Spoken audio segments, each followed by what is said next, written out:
It's Christmas time, and I don't know when you start playing Christmas music. I love to start playing Christmas music early, and there's so many great songs. And there's a song, I know you know this song. It's not in the top three. You know, it's not like Wham!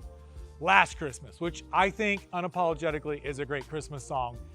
Most people disagree with me on that. It just makes me happy. This is one of those Christmas songs that when you hear it, you've just always known the song. But I've got to tell you about the guy who wrote the song. Noel Regney was born 1922 in a little town outside of Germany, actually a French town. He grows up French. But then World War II happens, and this little town becomes German, and then it goes back to French, and goes back to German. And at 20 years old, a lot of young men were conscripted into the Nazi army, basically. He becomes a Nazi. He doesn't want to, but he has to wear the uniform. He has to serve. And in that time, wearing the uniform a number of times, he pretty much commits treason. At one point, he literally walks his unit straight into an ambush because if he hadn't have done that, his unit was on the way to kill French citizens. So he tells the French resistance all the plans of the Nazis, and they walk right into a trap, all because of Noel Regney. Well, he finally gets to a point where he's sick of it. He's like, I'm going to escape. And he runs from the German army. And in his escape, he gets shot in the leg. He literally goes on to serve the rest of World War II in the French resistance. At the close of World War II, young man, he's like, you know what? I want to live a different life. I want to experience something very different. He finds himself in New York, living in New York, and he's in the music business. He's pretty successful. He lives kind of like downtown Manhattan, and he's writing jingles. He marries an American, and the two of them together, they write jingles for Chicken of the Sea. They write a jingle, some of the earliest jingles for Kentucky Fried Chicken they write. I mean, you know, he's making a commercial success. But he's walking one night, October of 1962. That should ring a bell. October of 1962 was a tense time. Matter of fact, it's known as a crisis. He was out on the streets of Manhattan at night, and he sees two moms walking, and they're pushing strollers. They're pushing little babies in baby carriages. And the words to this Christmas song, he says they just come to him all at once. You probably know some of these. Well, let me read some of these words to you. Said the night wind to the little lamb, do you see what I see? Way up in the sky, little lamb, do you see what I see? A star, it's a star dancing in the night with a tail as big as a kite. That's right. In October of 1962, Noel Regney writes the famous song, Do You See What I See? Do you hear what I hear? Is another verse. And really, this song is a quiet, peaceful protest song to atomic bombs. You see, that night when he was walking the streets of Manhattan and he saw these two moms pushing two little babies, it was right in the middle of the Cuban Missile Crisis. The whole country was afraid of a nuclear attack, a bomb going off. And even that line, a tail as big as a kite and a star dancing in the sky, was a veiled reference to an explosion in the sky. Regney had seen throughout his life war. And he asks a question that the whole Bible asks. Matter of fact, I want to read to you where this question is really one of the places it's posed. I would say if you look at 2 Corinthians and you look at chapter 4, there's a verse here where Paul writes about everything that is unseen. This is the unseen chapter. He says this, we fix our eyes not on what is seen, but we fix our eyes on what is unseen. Since what is seen, everything that you can see, that is temporary. What is unseen is eternal. All of the stuff that you can see, it's temporary. All of the panic, all of the strife, all of the worry, all of the problems that we currently have. And Regney writes this song and he points us to the question that God asks in the Bible. This blows my mind. God asks in the book of Genesis, and he asks in the book of Revelation. And every book between Genesis and Revelation, God asked a very simple question. This is not a side subject in the Bible. Like, this is the central narrative tension of the whole Bible. God asked this question over 100 times. Do you see what I see? This is why I love this song. This is why I love this question.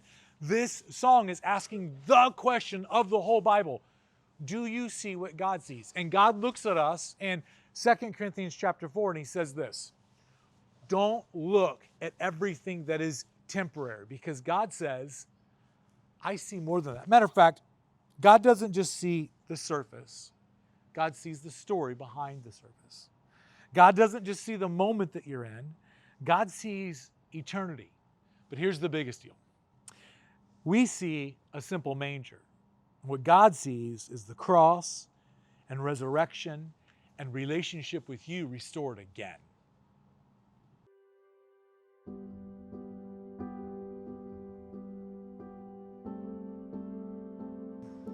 Anytime that God says something 100 times in the Bible, like he's got my attention. That's a lot of times for God to say the same thing over and over again. He might say it a little bit differently, but the idea is the same. God is saying, are you seeing this? Do you see what's happening? Do you see what I'm doing? Do you see what's going on? And then Paul says, hey, don't look at the temporary. Look at all of the unseen stuff. Well, why are some things unseen? My wife and I will pray with some people. We prayed with some people this week and said, God, please do this. God, please help us here. And God did a thing, and we had to look at one another and say, why did God do that? And I told Jen, I said, I don't know. I don't always see what God sees, but he's always asking me, hey, do you see what I see? And then Paul says, look at the eternal. Well, why do some people not see it? It's not because they're dumb, right? It's not because they're distracted. It's not because it's too complicated. There's actually a verse. It says in 2 Corinthians verse 4 of chapter 4, the God of this age has blinded the mind of unbelievers so they cannot see the light of the gospel that displays the glory of Christ, who is the image of God. Don't think right now, well, God blinds people. No, the God of this age is lowercase g. The God of this age is Satan. He has blinded the minds of unbelievers so that they don't see how beautiful Jesus is. That's why people don't see it. And that's why Jesus shows up over and over again in the Bible. He's like, do you see it? Do you see it? Do you see it? I'm standing in a very special spot. This spot over the next 48 hours, over this weekend that our church is having here, this is Christmas season, we could have thousands of people. There's going to be a cute little petting zoo right here for kids to experience all kinds of God's creatures and animals. And there's a little play at the inn, and this cute puppet sticks his head out and tells all the kids, there's no room at the inn, you know, and there's a little production for kids at the inn. And then the kids leave that experience and they come to this very quintessential manger scene. One of my favorite places to be is watching parents with their children, young children, that are kind of like, they're just getting old enough to understand the sacrifice of Jesus, or that God would send his son.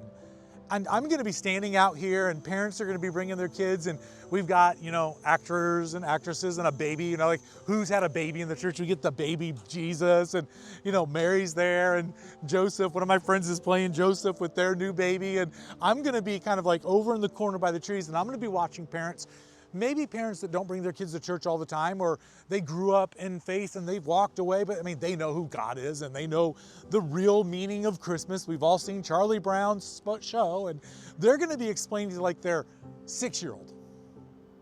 Well, see, God sent his son to be born in a manger. And I can just see a kid's like, we don't have mangers today. It's like, well, I'm going to the manger, I'll be back. Like a barn with animals, and like kids know where they live. Like Jesus was born in that, like, well, not this one. A long time ago, far away, he was born in one. He was born with sheep and cows, and you can just see little kids get that inquisitive look on their face where they're like looking at you and like, what? This is crazy.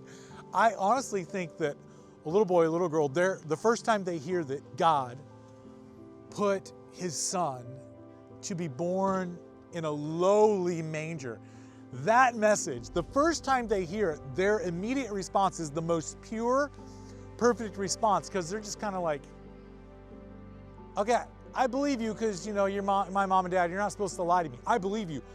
But really? So, do you see what I see? This is the question that God asks in his Bible, all throughout it. Do you see what I see? When you see a manger, do you see what God sees? Do you see the light of the world? Salvation for everyone that would come to Jesus. Restoration between you and God. The hope for your marriage. The hope for your career. The hope for your street. The hope for your office.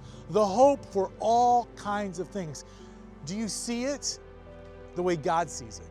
This manger, the manger that Jesus was born in, it's not just the place where Jesus spent a couple of nights and came into the world. It is literally the moment that heaven bent towards earth. Do you see what God sees? Because this manger, or the manger that Jesus was born into, it was eternal, and it will be eternal. And God is saying this: don't set your mind on the things that are temporary, like all of the panic of the season, and the fear, and the to-do, and the busy. But set your mind on what is eternal. Here's what's eternal this season: Jesus and what he has for you. Do you see what God sees?